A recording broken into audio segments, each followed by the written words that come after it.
stories out of Sao Paulo, Brazil. They have transitioned, and no, they are not dead. They are very much alive.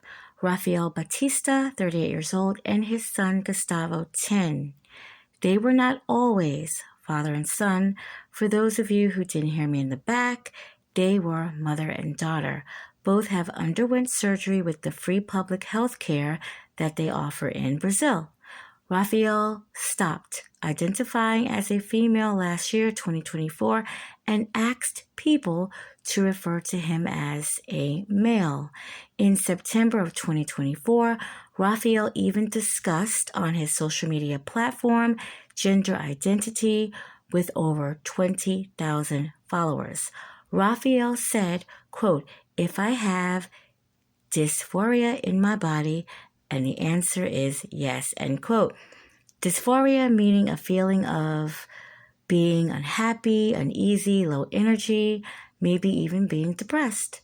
Raphael was asked, "Did Gustavo influence you?"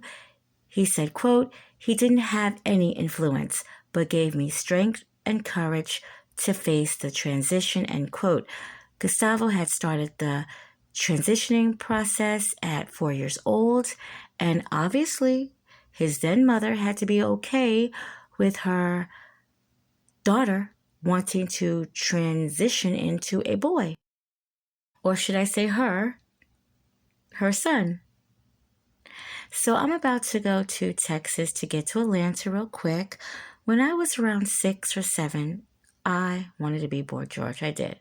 I never told anyone, not even my best friend who passed away a few years ago. She would have karma chameleon my ass to death. But I did. I wanted to be him. A black little girl from the Bronx whose mom's side of the family is Trini. That's who I wanted to be. And I swear I got a daily earful of just having, his poster in my room at the time. People didn't understand why. They just didn't understand why. I mean, I wanted to be a whole white man, or I should say an Englishman from the UK is who I wanted to be. So I'm glad that didn't happen. But, I was just sharing this little information with you. I'm also glad I got that off my chest.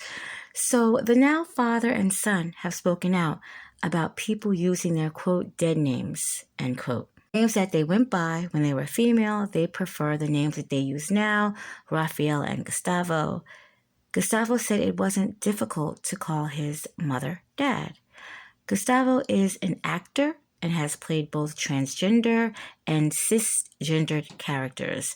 Cisgendered meaning biological females. I hate when they change biological to cis. That's the one thing that I really don't like.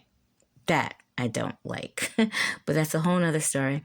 Gustavo is treated at the Transdisciplinary Outpatient Clinic for Gender Identity and Sexual Orientation at the Institute of Psychiatry and the Pediatric Endocrinology Unit at the Children's Institute. So I guess because he's so young, he still has to go through a lot of things. Now, in the UK, puberty blockers are banned. They have other means or are working on other means for people that want to transgender, but they're saying under 18, there's safety concerns. And of course it is. Surgery, it's medicines, strong medicines, I imagine. So I even agree that you should be 18. I think 18 is still young, but you are considered an adult between 18 and 21.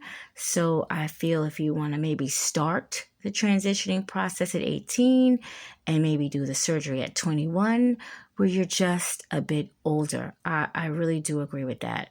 But, of course, the doctors and stuff want you to start, younger, because the younger you start, the more you are living in that lifestyle. And I guess you'll look more like it, I'm gathering. But yeah, I think 4 is kind of a little bit too young. And I wonder if the surgery wasn't free in Brazil, especially Raphael, would he have went through the surgery? Being so accessible, it's just you have to, make an appointment and show up? I mean, would he have really went through with it? And I mean, I'm not taking away from the story at all. But there's a tattoo parlor that I go to every now and then.